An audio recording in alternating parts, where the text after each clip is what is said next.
రాదులే అని అంటూ ఉంటారు కదా. ఎందుకు అంటే వాళ్ళు చేస్తున్న ప్రయత్నాల్లో కూడా ఎన్నో సార్లు చేసి విసుకుపోయి ఉండుంటారు. కానీ దేవుడు ఏం చెప్తున్నాడు, నేను నీకు తోడై ఉన్నాను, విడవని ఎడబాయను, నీకెందుకు, నువ్వు నడువు, నేను నీకు సహాయం చేస్తాను అంటున్నాడు. ఆయన మాటల్లో ఎంత శక్తి ఉందండి. ప్రతి విషయాల్లో కూడా మనం నమ్మాలి, నమ్మినప్పుడే కార్యం చూడగలం. ఆమెన్. అందుకే ప్రతి విషయాల్లో కూడా నువ్వు నడవలసిన త్రోవని నేను నడిపించదును, నీవు నా ఆజ్ఞలను ఆలకింపవాలని నేను ఎంతో కోరుచున్నాను, ఆలకించిన ఎడల నీ క్షేమం నది వలెను, నీ నీతి సముద్ర తరంగం వల్లే ఉండునంట. అంటే అక్కడ నీతి గురించి చెప్తున్నాడండి. నువ్వు ఎప్పుడు కూడా నీతిగా యథార్థంగా ఉంటే సముద్ర తరంగులు ఎలాగైతే ఆగిపోవో, నీ నీతిని బట్టి కూడా అటు రీతిలో నేను నిన్ను ఆశీర్వదిస్తాను అంటున్నాడు. హల్లెలూయా.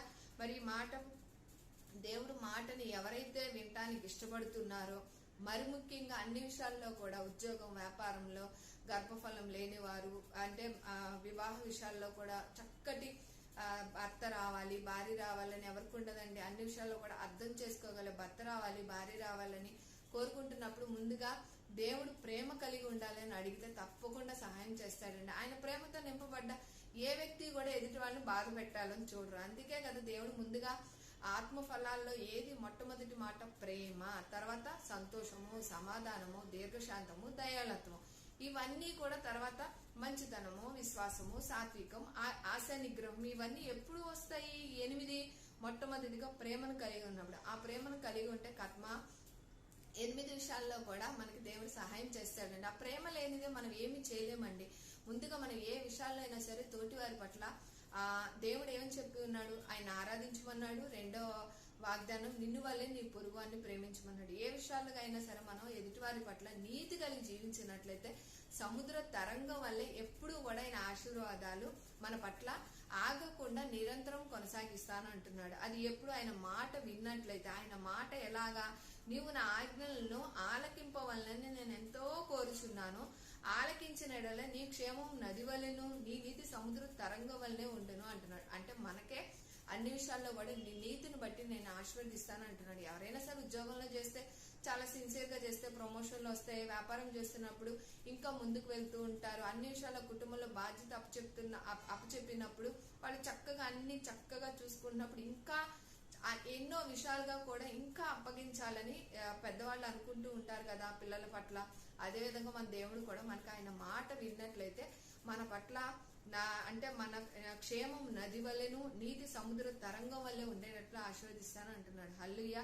ఈ వాక్యం ప్రకారం ప్రతి ఒక్కరి కుటుంబాల్లో అయ్యా మాకు ప్రయోజనం కలిగేటట్టు నువ్వు ఏదైతే మాకు ఉపదేశించాలని ఆశపడుతున్నావో, నీ మాట వినటానికి మమ్మల్ని మరింతగా వినగలే ఆసక్తి గల మనసును మాకు దయచేయమని, మా హృదయాల్లో ఎటువంటి విషయాలుగా నాయన తండ్రి వ్యర్థమైన ఆలోచనలు, తలంపులు కలిగి ఉన్నారు, పూర్తిగా నీ రక్తంతో శుద్ధీకరించి మరింతగా నీతి కలిగి నిరంతరము తరంగం వల్లే మా జీవితాల్లో నీ ఆశీర్వాదాలు పొందుకునే కృప మా అందరి పట్ల నెరవేర్చబడిగా కానీ మనస్ఫూర్తి కోరుకుంటూ ఉద్యోగంలో ప్రయత్నాలు చేస్తున్నారు, ప్రమోషన్ పట్ల ఎదురు చూస్తున్న వారు, అలాగే ఫారిన్ దేశాలు, విదేశాలు వెళ్లాలని ఆశపడుతున్న వారు, చదువుల పట్ల ముందుకు వెళ్ళాలి, ఇంకా బాగా చదువుల్లో కూడా ముందుకు నాయన ప్రతి ఒక్కరి బిడ్డలో భారతదేశ నిమిత్తం, ప్రభు యావత్తు నిమిత్తం, యూత్ నాయన తండ్రి ఎక్కడా కూడా నాయన తండ్రి వాళ్ళు చెడు వ్యసనాలకు వెళ్ళకోకుండా మరింతగా నీ సన్నిధితో నీ వాక్యంతో బలపడుతూ ప్రతి ఒక్కరూ కూడా నీ ఎందుకు జవాబు పొందుకునే కృప దయచేయమని, అటు రీతిలో గర్భఫలం లేని వారికి కూడా మరింతగా నాయన తండ్రి కీర్తన గ్రంథం 127:3 సంపూర్ణంగా నెరవేర్చబడగా కానీ మనస్ఫూర్తి కోరుకుంటూ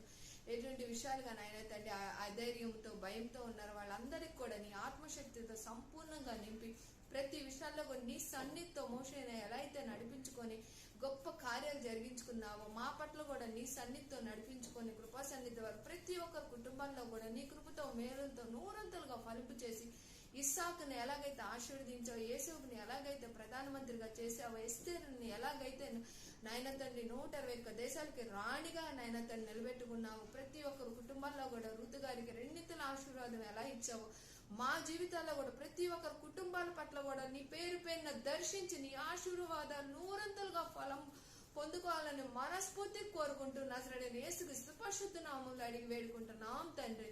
ఆమేన్, amen, amen. Thank you Jesus. God bless you అండి.